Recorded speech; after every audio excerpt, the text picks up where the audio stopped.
Algunas escenas de este programa han sido recreadas. En 1988, una violenta pandilla de motociclistas llega a un pequeño pueblo de Ohio.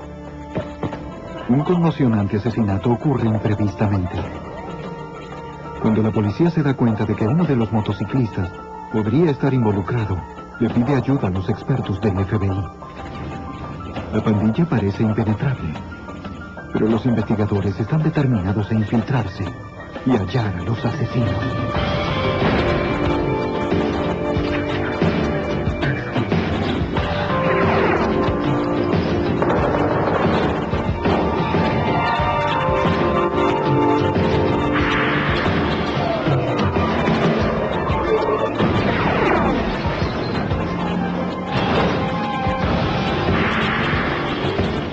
Los archivos del FBI. Si las pandillas entran en guerra, no importa quién está en el medio. En 1988, un inocente fue asesinado en Cleveland, víctima de una mortal iniciación. Soy Jim Castro, exdirector del FBI en Nueva York. El FBI debía infiltrarse en el violento mundo de la pandilla. Esperaban que la ciencia forense ayudara a atrapar a los asesinos. La iniciación.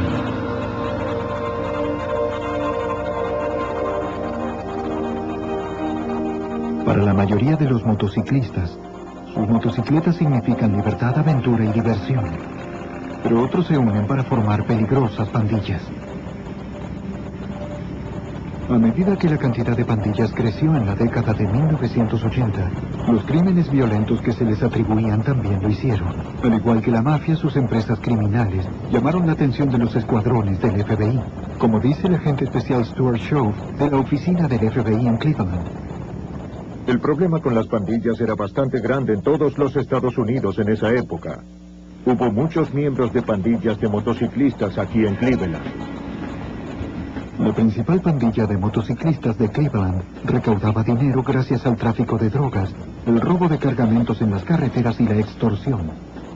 Como las familias de la mafia, protegían sus intereses y sus secretos violentamente. Donde quiera que las pandillas se desarrollaran, la tensión entre ellas crecía inevitablemente. En todo el país, las batallas por el control del territorio eran intensas. Cuando una pandilla atacaba a otra, las venganzas no tardaban en llegar, generando un ciclo de violencia cada vez mayor. Un incidente refleja cuán lejos llegaban los pandilleros. Un motociclista destruyó la guarida de una pandilla rival con un lanzacohetes. Estas pandillas harían lo que fuese necesario para continuar con sus crímenes. Los escuadrones que combaten el crimen organizado debían detenerlos.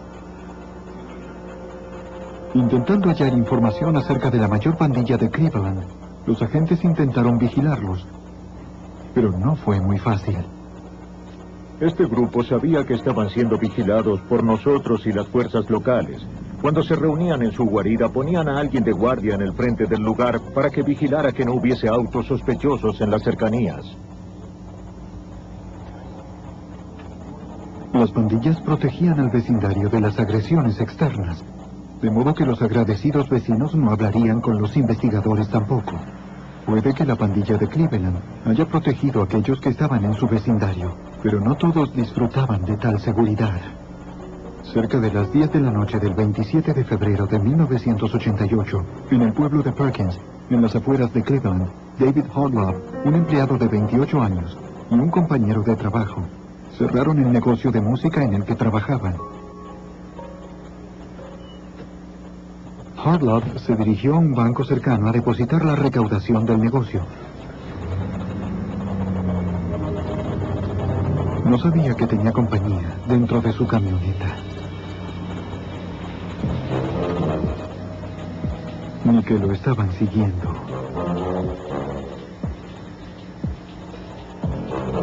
Por seguridad, su compañero siempre lo seguía hasta el banco, que estaba no muy lejos de allí.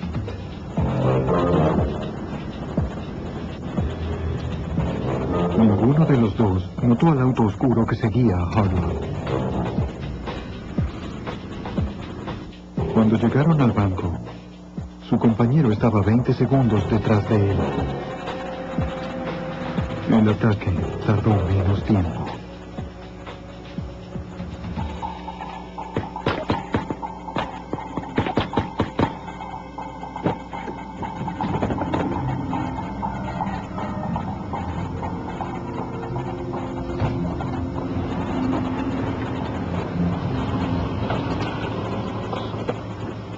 Cuando su compañero llegó, notó que la camioneta se iba. Luego vio a su amigo caído, pero un hombre con un arma le ordenó que se fuera. Varios clientes llegaron para utilizar el cajero automático del banco, pero se les ordenó que no bajaran de sus autos. Luego el sujeto con el arma huyó dejando a David Harlow yaciendo sobre el asfalto.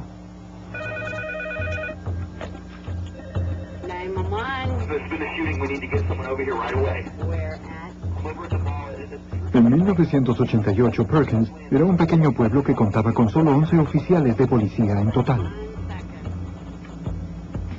Unidades disponibles. Ha ocurrido un incidente con disparos en el banco que está detrás del centro comercial. Hay 3 sujetos involucrados. Es posible que hayan huido en una camioneta. En minutos, casi todos los oficiales de Perkins llegaron al lugar, incluyendo el jefe de policía, Tim McClung. La escena del crimen era un caos cuando llegué. Los paramédicos estaban atendiendo a la víctima sobre el asfalto. Luchaban por mantenerlo con vida, pero se encontraba gravemente herido. Harlow estaba muy mal, pero aún vivía.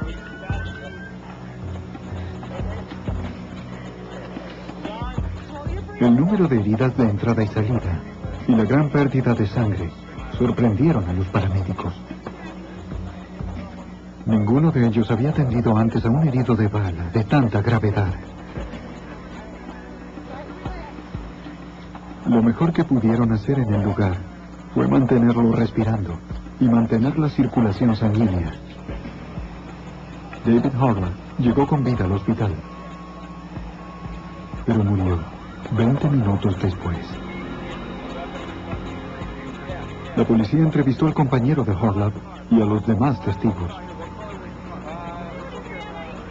Originalmente la información que daban los testigos era muy confusa. Había varios oficiales hablando con los testigos. Cada uno de ellos había visto diferentes cosas. Las historias eran contradictorias y fue difícil al principio.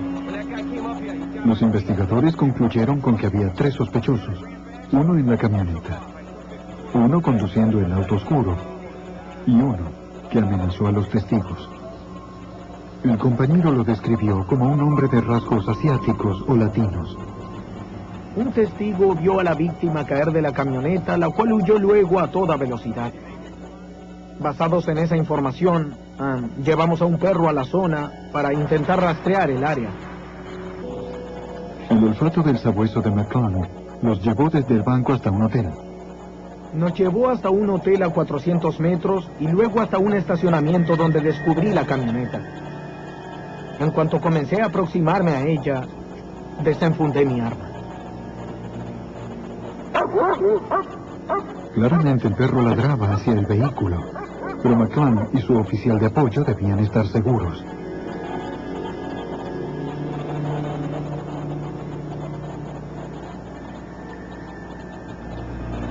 No había nadie adentro.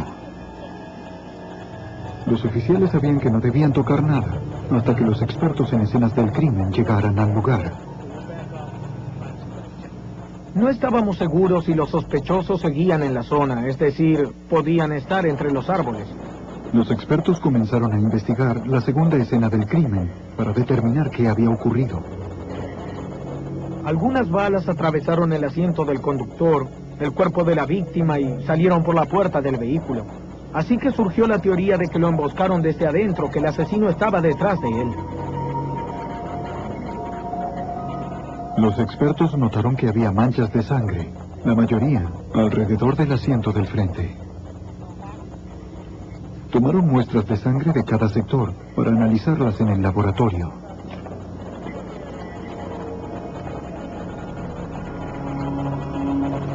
Entre los asientos Hallaron una ametralladora de mano semiautomática MAC-11. El arma que encontramos nos llevó a creer que no se trataba de un par de sujetos que decidieron robarle a alguien al azar en un banco. Es decir, esta no es el arma típica que suele encontrarse en un pueblo pequeño como este. Alguien había borrado el número de serie y le había agregado un saco plástico que recogiera los casquillos vacíos.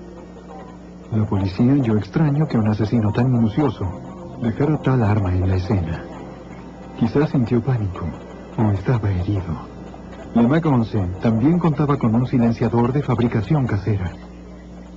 Eso nos llevó a pensar que las personas involucradas en esto eran, por decirlo así, profesionales. Pero no eran expertos. El silenciador no estaba correctamente alineado, por lo que cada bala se partía en dos, haciendo que hubiera fragmentos en toda la camioneta. Sabíamos que estaba haciendo un depósito bancario, así que pensamos que se trataba de un asesinato en ocasión de robo. Sin embargo, dentro de la camioneta, recuperaron la recaudación del negocio de música.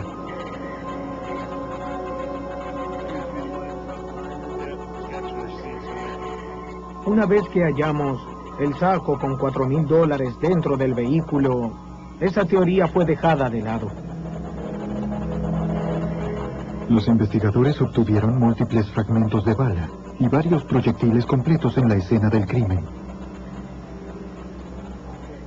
Determinaron que se efectuaron 13 disparos. Todos desde atrás. Fue una brutal ejecución. Alguien quería matarlo. Hubo una gran motivación en esto. Quizás fue un asesinato por encargo, pero alguien quería matarlo. McClung y otro oficial de la división canina llevaron a sus perros en busca del rastro del asesino, luego de que éste dejara la camioneta, pero ningún perro pudo olfatear nada. Al tener al perro a mi cargo, debo interpretar lo que intenta decirnos. Decía que los sospechosos se retiraron en un auto. Mientras algunos oficiales protegían la escena del crimen, otros salieron a patrullar la zona en busca de 3 hombres en un auto oscuro. Fue el primer asesinato en Perkins en 10 años, y la policía quería hallar rápidamente a los asesinos. A la mañana siguiente, en el vecino pueblo de Sandusky, 2 oficiales regresaban a la estación de policía en medio de lo que suponían era su rutina diaria. Cuando su supervisor les informó acerca del asesinato en Perkins, algo intrascendente se volvió importante. Se dieron cuenta de que quizá vieron a los sospechosos de asesinato la noche anterior. Unas horas antes, los 2 oficiales habían detenido un auto oscuro debido a un giro ilegal con el semáforo en rojo.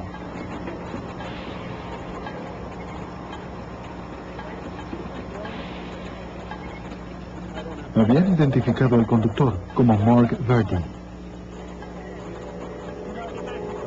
El acompañante de adelante, Stephen G., era el dueño del vehículo. Ambos hombres vivían en los suburbios de Cleveland.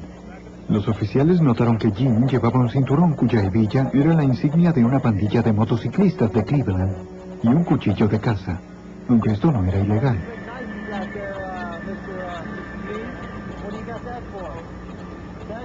Un tercer hombre estaba en el asiento trasero, pero en ese momento no hubo razón para verificar su identidad.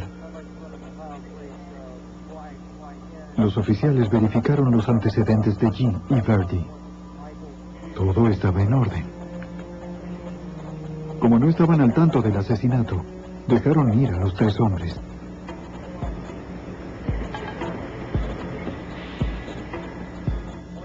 Esto fue a las 9:56 p.m., unos 5 minutos después del asesinato, y a casi 5 kilómetros de la escena del crimen.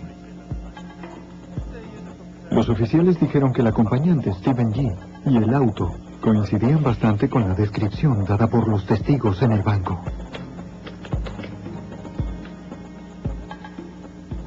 De inmediato, la policía de Sandusky informó esto a sus colegas en Perkins, lamentándose de que los asesinos hubiesen escapado a causa de una desinteligencia técnica.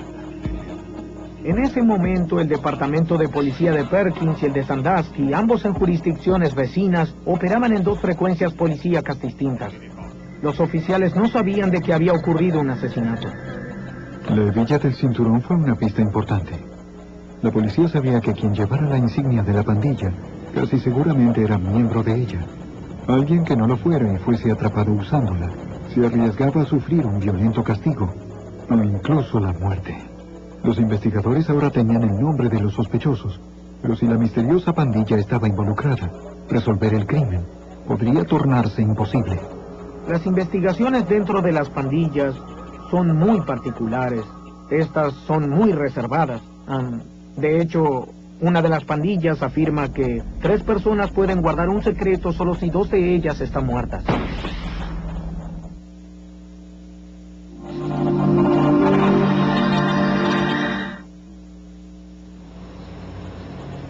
Luego de que David Harlow fuese asesinado en el pueblo de Perkins, en Ohio, la policía halló 2 sospechosos que se creía estaban conectados a una pandilla de motociclistas de Cleveland. Sabiendo que las autoridades federales estaban investigando a esta misma pandilla por sospechar que se trataba de una organización criminal, la policía local llamó al agente especial Charles Holloway a la oficina del FBI en Sandusky.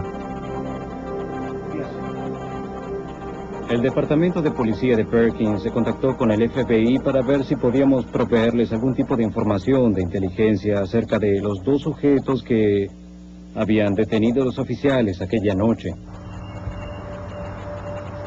Holloway sabía que la mejor fuente de información era el agente especial Stuart Chow en Cleveland, que comandaba la investigación de las pandillas para el FBI en la zona. Chow había estado intentando obtener información acerca de las pandillas de Cleveland. Es muy difícil investigar a un grupo así. Trabajamos mucho tiempo intentando conseguir más información acerca de ellos, obtener información de inteligencia y tener un caso que logre encerrar a estos individuos. Los miembros no iniciados, llamados los candidatos, llevaban distintivos parciales en sus chaquetas, alistándose en la ciudad en la que la pandilla operaba. Los miembros ya iniciados usaban chaquetas con distintivos completos, a los cuales llamaban sus colores. La iniciación para que los candidatos obtuvieran sus colores tenía su precio. La iniciación involucraba algún tipo de acto violento, ya sea hacia algún miembro de una pandilla rival o hacia un individuo que hubiese tenido problemas con alguien de la pandilla. Que el acto fuese violento fue ideado en parte para evitar que agentes encubiertos intentaran infiltrarse, ya que ningún oficial de la ley cometería un crimen. Mientras realizaban la investigación, los agentes del FBI pudieron identificar a muchos de los pandilleros. Incluso los 2 hombres que los policías detuvieron en Sandusky la noche del asesinato de Harlow. El agente especial Shaw sabía que el acompañante Stephen G. era un miembro ya iniciado. Y el conductor, Mark Verdi, era un candidato. El tercer hombre era un misterio, pero los agentes confiaban en que pudiera pertenecer a la pandilla de Cleveland también. Los investigadores sabían acerca de una pandilla rival que tenía su cuartel en Sandusky. La rivalidad entre las 2 pandillas iba en aumento y había empeorado recientemente. Los agentes oyeron acerca de un incidente en un bar unos meses atrás. Las 2 pandillas se encontraron en el mismo lugar y cada una quería el control del territorio. Los motociclistas consideran a sus colores sagrados. Un miembro de la pandilla enemiga obtuvo un preciado trofeo: la chaqueta de uno de los motociclistas de Cleveland.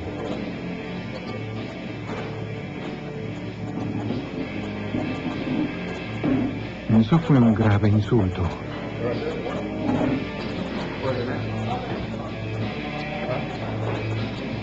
Las acusaciones se sucedieron. Hey, amigo, ¿no viste mis colores?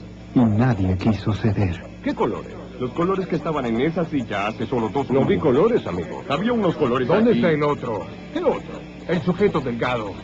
Solo estábamos nosotros dos aquí. ¿Estás buscando una golpiza? Solo estábamos nosotros dos. ¿Eso quieres? ¡Tiene un arma! En medio de la discusión, uno de los motociclistas de Cleveland recibió un disparo. Los investigadores que estuvieron delineando el perfil de ambas pandillas notaron que uno de los miembros de la pandilla enemiga tenía una camioneta igual a la de David Harlan. Según Tim McClung, debieron ir tras ese pandillero y cometieron un error. La víctima, en este caso el señor Harlap, no tenía antecedentes criminales. Y no había nada acerca de él que sugiriera que podría ser víctima de un asesinato por encargo.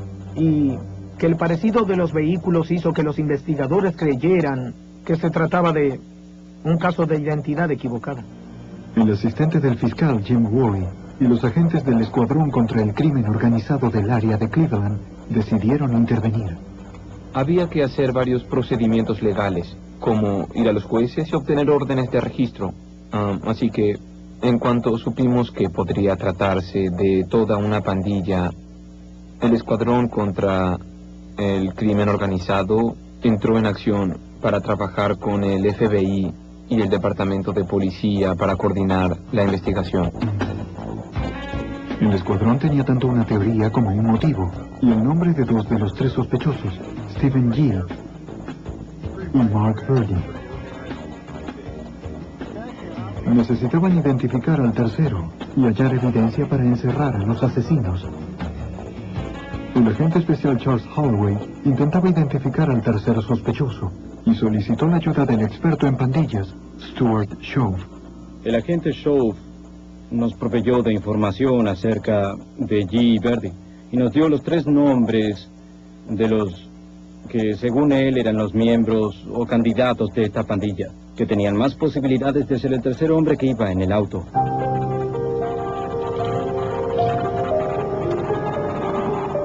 Los investigadores necesitaban interrogar a esos tres hombres. Los dos primeros motociclistas que interrogaron tenían sólidas coartadas para la noche del crimen. Personas que no pertenecían a las pandillas corroboraron sus historias, y los dos hombres fueron eliminados como sospechosos. El otro de la lista que no podían encontrar era John Ray Bounds. Este coincidía con la descripción del hombre que estaba en el auto la noche que los detuvieron. Los agentes del FBI en Cleveland se entrevistaron con varios miembros de su familia y lo que estos familiares les dijeron fue que John se había ido de vacaciones por 2 semanas. También supimos, gracias a su abuelo, que John tenía su brazo en un cabestrillo y que éste le había dicho a su abuelo y a su madre que se había lastimado el brazo en su trabajo. Nadie de la familia sabía exactamente dónde estaba vacacionando Bounds. Mientras el FBI de Cleveland seguía buscando a Bounds, el Departamento de Policía del cercano pueblo de Eastlake los proveyó de una importante información acerca de Mark Birdie, el sospechoso que iba conduciendo el auto aquella noche. El detective Bob Jackson obtuvo la pista. Un investigador de fraudes de un banco local nos contactó y nos dijo: tengo un caso de fraude que involucra a Mark Birdie, en el que él recibió un préstamo por varios miles de dólares. Y luego utilizó un préstamo colateral de $10,000 para obtenerlo y terminó robándole el resto del dinero a un buen amigo suyo. Como la mayoría de los investigadores de la zona, Jackson estaba al tanto del asesinato de Harlap. Sabía que Birdie era uno de los sospechosos y que el FBI necesitaba más evidencias en su contra. Así que pensábamos, wow, creo que tenemos algo importante aquí. Tenemos un caso de fraude, un caso de robo que podríamos investigar y que podríamos resolver. Y tal vez, si tuviésemos suerte, conseguiríamos ayudar a otras agencias a resolver el caso. Pero según el asistente del fiscal, Jim Woolley, no se arriesgarían a cometer errores procesales. Cuando no logras filmar a los acusados o a los criminales, o la gente no confiesa enseguida y uno intenta obtener evidencia, debes conseguirla legalmente. Tienes que utilizar órdenes de registro, debes utilizar citaciones, debes obtener la evidencia de forma legal para poder usarla luego en la corte. Una corte judicial superior le dio a la policía de Eastlake una orden de registro para que pudieran buscar en la casa de Birdie evidencias del caso de fraude. Los agentes del FBI los acompañaron. Legalmente solo podían observar. Fuimos allá a buscar documentos bancarios. Y si veíamos cualquier otra cosa que pensáramos que era evidencia o que tuviera que ver con el caso del asesinato en el pueblo de Perkins, le informaríamos al FBI que vimos algo que podría interesarles.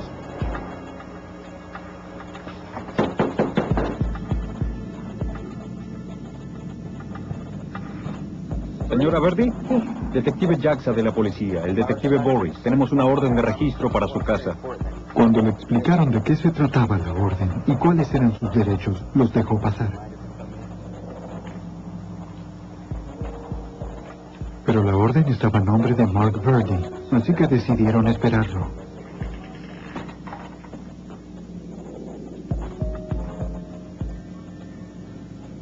No querían hacer nada que pudiera poner en riesgo el uso de la evidencia más adelante en un juicio. Media hora después, Mark Verdi regresó a su casa. Disculpe, ¿usted es Mark? Sí, soy Mark. ¿Mark Verdi? Sí. ¿Cómo está? Bien, gracias.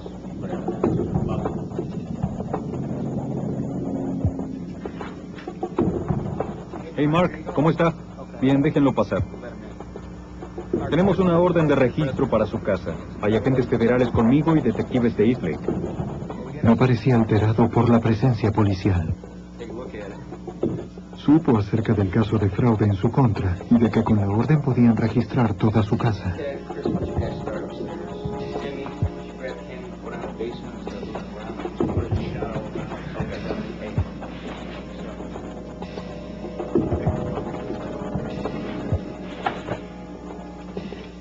Arriba, la búsqueda pronto dio resultados.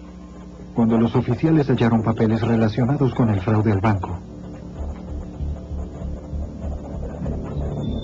Pero lo que era más importante, hallaron varios artículos que podrían ayudar al FBI con el asesinato de Harlan. Encontramos un portafolios y después de abrirlo vimos que allí estaba la máscara. Había unos guantes y una amoladora, además de restos de partículas metálicas. La amoladora y las partículas podrían estar relacionadas con el número de serie borrado en el arma asesina que hallaron en la camioneta. Mientras buscábamos, vimos un mapa que estaba doblado de una forma especial. Lo observamos y al abrirlo, notamos que Sandusky y el pueblo de Perkins estaban remarcados y estaban resaltados. El asesinato tuvo lugar en Perkins y Verdi había sido detenido en el vecino pueblo de Sandusky. Era hora de que el agente especial Stuart Shaw y los demás agentes pasaran a ser algo más que simples observadores. Decidimos obtener una orden federal de registro y eso hicimos, aguardando dentro de la casa mientras varios agentes regresaban a la oficina en busca de la orden y otros papeles. Con la orden federal, que autorizaba el uso de la evidencia hallada en que estaba conectada al asesinato, los agentes podrían realizar una búsqueda adicional de más artículos en la casa de Verdi.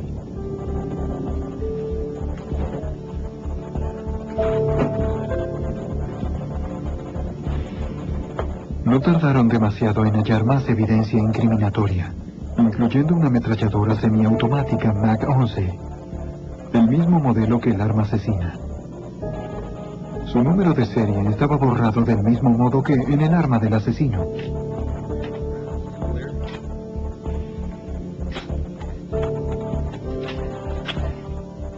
Además hallamos un revólver en el depósito de la leña. También hallamos sacos plásticos similares a los utilizados para fabricar un receptáculo para los cartuchos en la MAC-11 que fue usada en el homicidio. Ante la posibilidad de obtener un caso sólido, los agentes consiguieron una tercera orden para registrar el vehículo que Mark Verdi condujo la noche del asesinato. En el garaje del edificio federal en Cleveland, los técnicos del FBI revisaron el auto del sospechoso Stephen G.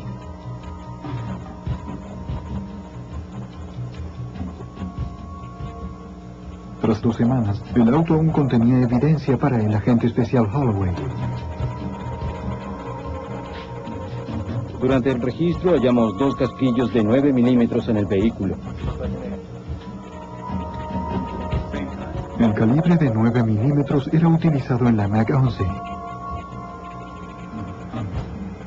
Los agentes enviaron los casquillos al laboratorio de balística del FBI para compararlos con los del arma asesina. Los investigadores también encontraron muestras de cabello del asiento posterior del auto. Y hallamos manchas de lo que luego determinamos era sangre humana, en la parte posterior del asiento del acompañante. Disolviendo la sangre en agua destilada, los investigadores recolectaron muestras. Los agentes se preguntaban si la sangre habría llegado allí en la noche del asesinato. Las pruebas determinaron que no se trataba de la sangre de la víctima, pero sí tal vez del asesino. Los investigadores recordaron que las balas se habían fragmentado a causa del silenciador defectuoso, quizá hiriendo al asesino. Tanto Stephen G. como Mark Verdi no parecían tener heridas recientes de bala, pero la familia del tercer sospechoso, John Bones, dijo que el otro día del asesinato llevaba su brazo en un cabestrillo, según él debido a una herida de trabajo. Para corroborar la historia, el FBI entrevistó al empleador de Bones y le preguntó acerca de los días que rodearon el asesinato. Nos dijo que John debía asistir a su trabajo la noche del 27 de febrero, la noche del asesinato, y que no se presentó como estaba previsto, y que no había regresado desde entonces. No había registro de que Bones hubiese sufrido herida alguna. Las piezas comenzaban a encajar, pero aún no tenían pruebas directas. Obtuvimos una orden para recolectar muestras de cabello y de sangre y para que John fuese examinado por un médico en busca de signos de que hubiese sufrido alguna herida de bala. Obtuvieron la orden. Ahora solo debían hallar al sospechoso.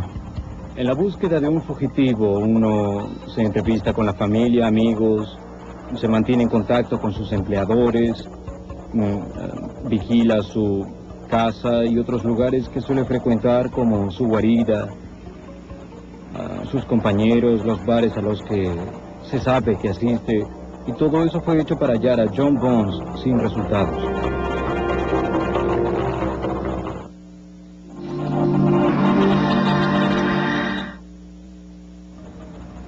En 1988, las autoridades de Ohio buscaban a John Ray Bones, quien había abandonado la zona luego del asesinato en Perkins. Tras semanas de haber comenzado la búsqueda, el agente especial Charles Holloway recibió una importante llamada. El 14 de marzo de 1988, el abogado de John se contactó con la oficina del FBI y dijo que John sabía que el FBI estaba intentando localizarlo y que se presentaría ante el FBI en Cleveland el 16 de marzo de 1988, lo cual ocurrió. Los agentes le entregaron a Bones una orden que le obligaba a proporcionarles muestras de sangre. La doctora concluyó que un tatuaje reciente en su brazo ocultaba una herida reciente. Bones no sabía que el FBI estaba desarrollando una innovadora tecnología de identificación por ADN que podría demostrar de forma concluyente que la sangre de la escena del crimen coincidía con la suya. Los agentes tenían la esperanza de que si coincidían, la corte aceptaría este adelanto científico como evidencia. Teníamos buenas evidencias circunstanciales en su contra, basadas en las entrevistas que habíamos hecho, pero no teníamos huellas de John Bones. Los fiscales no querían arrestarlo solo con evidencia circunstancial, de modo que Bones fue liberado. Luego, el 22 de marzo, unos trabajadores del servicio de limpieza de Ohio, que trabajaban junto a la carretera en las afueras de Sandusky, hallaron el título de propiedad de la camioneta de David Harlow. Muy cerca hallaron un arma, un gorro de lana, un guante y una caja de municiones de 9 milímetros, el calibre usado en la MAC-11. Al tanto del asesinato de Harlow, llamaron a las autoridades. El lugar en el que estaban los artículos implicaba la pandilla de Cleveland, según el fiscal Jim Wally. Es una carretera estatal que une Sandusky, Ohio con Cleveland, Ohio. Se trata de una carretera que uno tomaría si fuera desde Sandusky de vuelta hacia Cleveland. Los sospechosos podrían haber arrojado los artículos por la ventanilla mientras se alejaban del lugar. Los técnicos del FBI recogieron la evidencia para analizarla. Los científicos del Laboratorio de Análisis de Cabello y Fibras del FBI compararon la evidencia hallada en la carretera con la que ya tenían.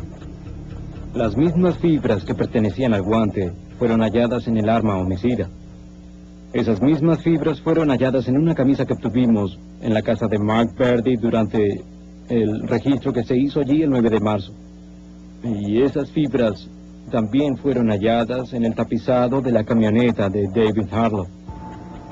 Además, un cabello encontrado en el guante coincidía con el obtenido del asiento trasero del auto en que viajaban los sospechosos la noche del asesinato. En la unidad de armas del FBI, los investigadores trabajaban en el arma homicida, intentando rastrear a su dueño. Los asesinos habían puesto mucho empeño para que no pudiera rastrearse el arma, según ellos, y borraron el número de serie para que no pudiera leérselo. Pero gracias a un proceso químico de restauración, el FBI pudo descubrir el número de serie e identificarlo a pesar de que no era visible a simple vista, de modo que pudimos rastrear el arma. Revisando los archivos de la Oficina de Alcohol, Tabaco y Armas de Fuego, los investigadores descubrieron al hombre que tenía el arma registrada a su nombre. Confirmaron que había sido el propietario de esa Mag-11 y de la que hallaron en la casa de Verdi. Pero varios meses atrás, ambas armas fueron robadas de su auto, el cual había estado estacionado frente a la casa de un amigo. El nombre de ese amigo era Stephen G. Por un lado estaba Stephen G., el cual había sido detenido minutos después del homicidio en Sandusky, Ohio. Y podíamos demostrar que el arma homicida fue robada de un vehículo estacionado frente a su casa varios meses antes del homicidio. La evidencia circunstancial en contra de G., Verdi y Bonds aumentaba. Pero los agentes querían algo más definitivo antes de arrestarlos. En abril de 1987, supieron de un gran adelanto en cuanto a las muestras de sangre recolectadas. Los expertos en serología del FBI habían determinado que la sangre hallada en la camioneta de David Harlow provenía de dos personas, presumiblemente de la víctima y de un asaltante.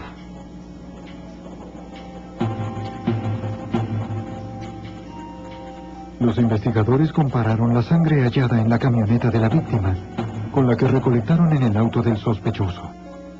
Los del laboratorio vinieron y nos dijeron que la sangre que obtuvieron en el auto de Steve G. coincidía con la sangre hallada en el vehículo de Harlow. La coincidencia solo se refería al tipo de sangre, pero significaba que el hombre que estaba en el asiento trasero del auto detenido podría ser el asesino. Esperaban que la revolucionaria tecnología del ADN pudiera proveerles de una coincidencia molecular mucho más exacta. Había leído un artículo en una publicación del FBI que decía que el FBI estaba formando una unidad de ADN que estaban comenzando a investigar con eso.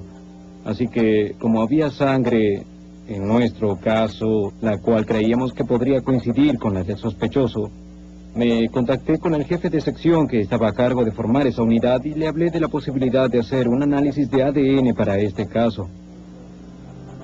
En el laboratorio del FBI en 1988, los investigadores como el veterano Dr. Bruce Budowey estaban aún haciendo pruebas con la avanzada ciencia forense de identificación por ADN. El ADN es la huella de lo que uno es, de lo que yo soy, de lo que son todas las cosas vivientes. Y si pudiéramos ver esa huella, usaríamos esa información para identificar individuos. Los investigadores trabajaban para establecer un sistema científico de identificación del ADN de una fuente conocida, como la sangre de un sospechoso, y compararla con el ADN de origen desconocido, como la sangre hallada en la escena del crimen. Y desarrollamos un sistema muy parecido al del código de barras. Luego comparamos ese código a otro y si ambos códigos de barras tienen el mismo tipo de patrón, entonces provienen de la misma fuente. Para principios de 1989, luego de varios años de pruebas, los científicos creyeron que ya estaban listos para usar este sistema en las cortes federales. El caso Harlow sería el primero. Los científicos identificaron la secuencia del ADN de la sangre de la camioneta y de la sangre de John Barnes. Compararon los códigos de las dos secuencias y estas coincidieron, proveyendo la evidencia que el fiscal Jim Woy necesitaba. El ADN fue una pieza importante del rompecabezas, nos brindó pruebas concluyentes de que John Ray Barnes, un miembro de las pandillas y el tercer hombre junto a Steve G. y Mark Verdi, que fue detenido 5 minutos luego del homicidio, había sangrado en la camioneta. El 7 de marzo de 1989, más de un año después del asesinato, era hora de apresar a los asesinos. Horas antes del amanecer, varios equipos SWAT se prepararon para apresar simultáneamente a los 3 sospechosos. Sabían que era más seguro atraparlos mientras estaban aún dormidos.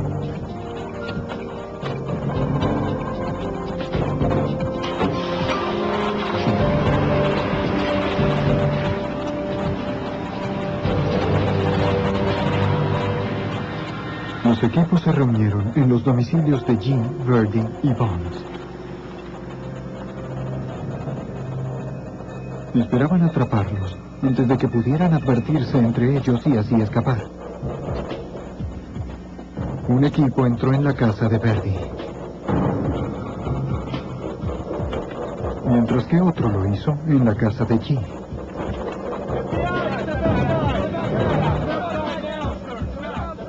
Mark Verdi fue arrestado sin resistirse.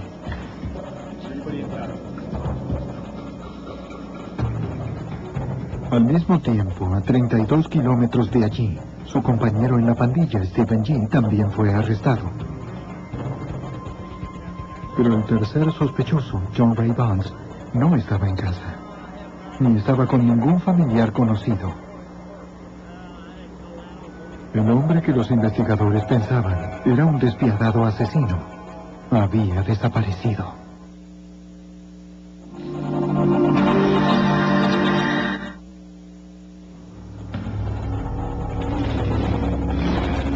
En el verano de 1989, las autoridades que buscaban al fugitivo John Ray Barnes mostraron su perfil en un programa de televisión de alcance nacional.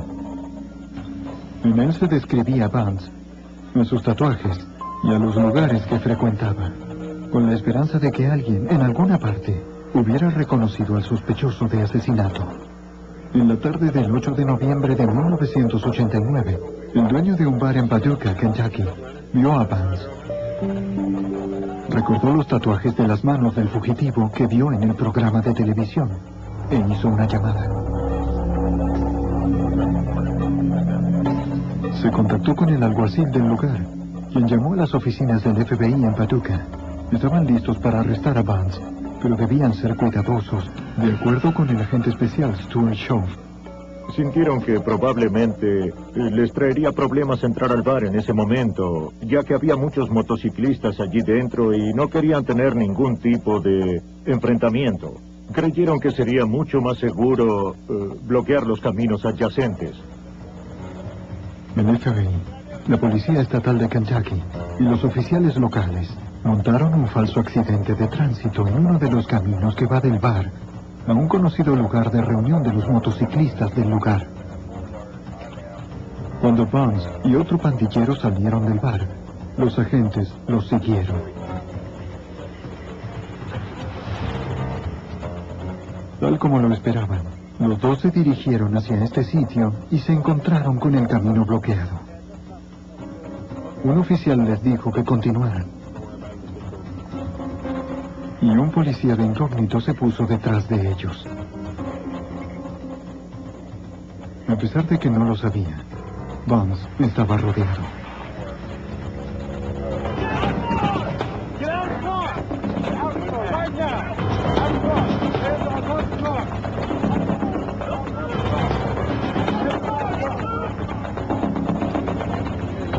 Casi 2 años después del asesinato de David Harlan, John Ray Vance fue finalmente arrestado. Ahora él y los otros 2 sospechosos, Stephen G. y Mark Verdi, irían a juicio acusados de asesinato. El doctor Bruce Budori, uno de los científicos del FBI, ayudó a convencer a los jueces federales de que la evidencia del ADN debía ser aceptada. Las nuevas tecnologías utilizadas en la corte se pondrán a prueba para ser aceptadas, y mi rol era defender esa tecnología para demostrar que cumplía con las normas científicas para ser admitida en la corte, y que el jurado pudiera oír sobre toda esta evidencia. Tras meses de audiencias, el asistente del fiscal Jim Wally logró que las pruebas de ADN fueran admitidas en la corte. Sumadas a ello algunas evidencias, él fue a juicio confiado. Este es un caso en el que pieza tras pieza de evidencia fueron recogidas gracias a los exámenes forenses de balística, de serología, la química forense, los análisis de fibras y cabellos y los de ADN, los números de serie, y fuimos construyendo el caso, obteniendo uno tras otro, y hubo muy poco que los abogados forenses pudieran decir cuando se encontraron con este caso. Stephen G., Mark Verdi y John Barnes fueron condenados a cadena perpetua por asesinato. La rigurosa investigación puso tras las rejas a los 3 asesinos y le abrió las puertas a la tecnología forense, que ha cambiado las investigaciones criminales para siempre.